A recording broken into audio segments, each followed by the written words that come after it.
So as someone who has been a lifelong Nintendo fan, I am well aware of when this company is doing great things and breaking all-time records like they are right now in the Nintendo Switch generation, when we see them selling millions and millions of console units year in and year out. And when we look at March 2024, you know it will have been a full 7 years that Nintendo has been selling us their same flagship family of systems in the Nintendo Switch family. But I am also well aware of when they stumble and fall, and they are not doing good in generations like the Wii U, where of course they did have a somewhat successful 3DS to sell alongside of it, which definitely kept them afloat, but their primary home console sold just over 13 million units in the entire 5 or 6 years that it was being sold as their primary home device. So with that perspective, when you see a story like this that we will be covering in today's video, it definitely warms your heart a little bit and makes you realize the future is bright for Nintendo, especially with where they're headed from here when we talk about their transition to next generation hardware.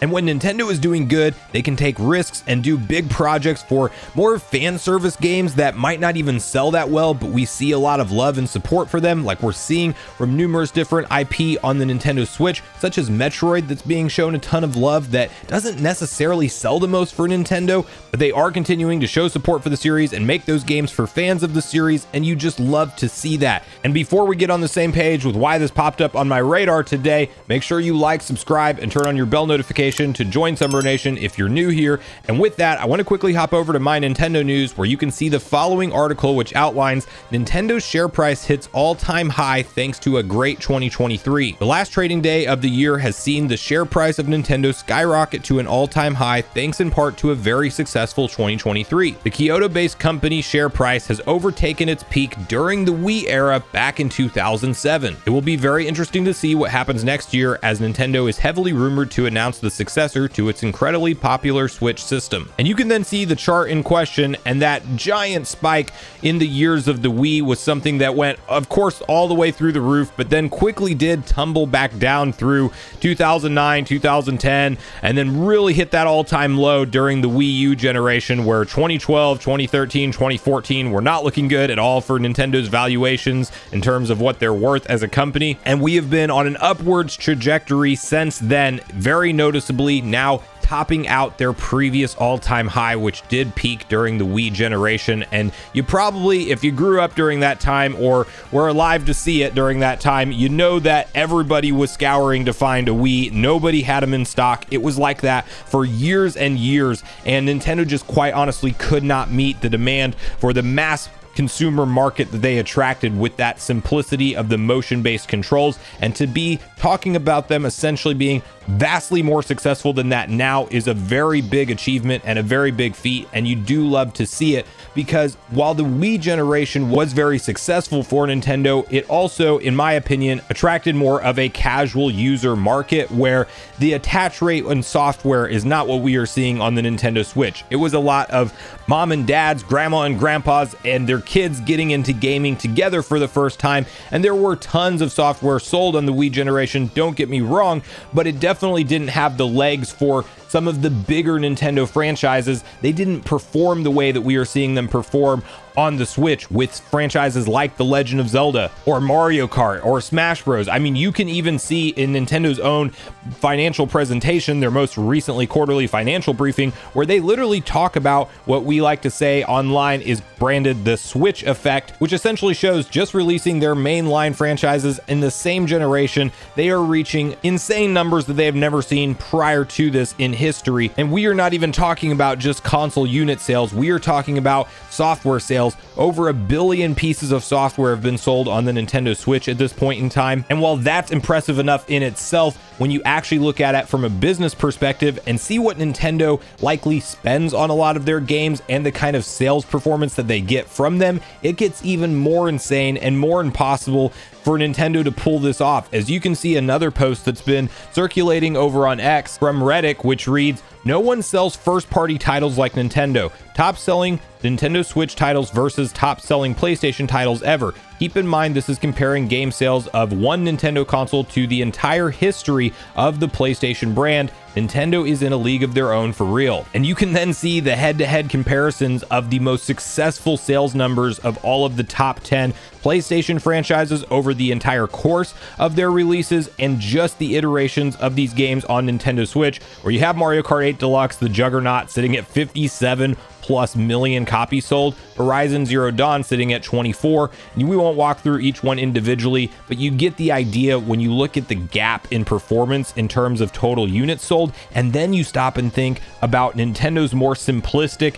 gameplay first focused mentality, where they're not necessarily worried about the highest graphical fidelity, and to sometimes their own detriment. Like Pokemon Scarlet and Violet sold incredibly well, but I also think they just run like trash. They're a ton of fun, don't get me wrong, but it's very noticeable that you're playing what looks like an upscaled 3DS game through emulation, and that's on Game Freak and their development tactics, and somewhat on Nintendo with the hardware limitations of the Switch. But you stop and think what a budget looks like for that game versus something like a Horizon Zero Dawn or a franchise like God of War, The Last of Us, Spider-Man, amongst many others, and then you stop and think about the sales performance of each of those games, and it really does get impressive. Not to mention, we are also in a point in time where we are seeing Nintendo really expand their business model into more of an entertainment company than they've ever been before, which will open up even more avenues for them to generate revenue and to convert some casual, maybe non-gamers, into gamers that will be picking up their consoles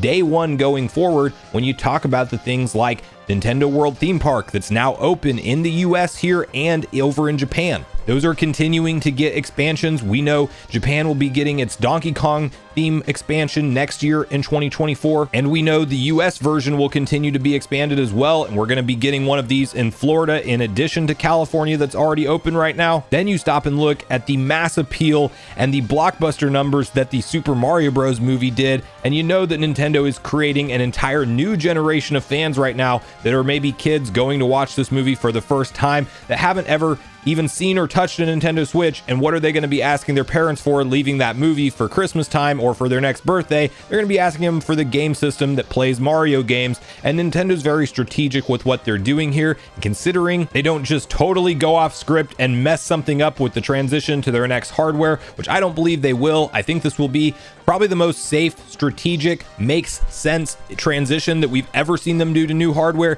I think it will be, quite honestly, something like the Switch 2. It might not be branded that, but it's going to be very obvious what it is, and Nintendo will just capitalize on this key market in the gaming industry, which is the hybrid gamer that wants to have the ability to play at home docked on a TV or take that console with them on the go and continue to deliver top quality gameplay experiences from all of their now mainstream franchises like Mario, Zelda, Animal Crossing, Smash Bros. The future is bright for Nintendo, and hopefully they just continue to cycle in some of the lesser known IP and try to revive them. Where's F-Zero at? Where's Kid Icarus at? Where is Star Fox at? Let's get some of the love for those franchises coming back. Not to mention Donkey Kong. We're talking about 10 years as of 2024 since we've seen a big game from Donkey Kong, and he's a very successful Nintendo IP in terms of sales. So the future's bright. I want to hear from you guys at this point in the video, your personal thoughts and opinions around Nintendo reaching their all-time high in terms of stock volume, and what you think about the numbers that you saw there on screen with Nintendo's performance in terms of sales compared to competition within the gaming market, and where do you think they go from here? Do you think they capitalize on all of this momentum and we actually see them successfully navigate a transition to the next generation hardware smoothly this time around? Or do you think Nintendo may take some wrong turns along the way and we're talking about them barely getting by in the next generation? I don't necessarily think that will happen, but I would love to hear your perspective if you personally do. So regardless of your thoughts and feelings on everything we talked about today, I do look forward to hearing from you all in the comments down below before you leave the video, as I do look forward to getting a back and forth conversation started with you all around these topics. Go watch the video on screen next if you haven't already. Also make sure you like, subscribe, turn on the notification bell, and I will see you guys in the next video.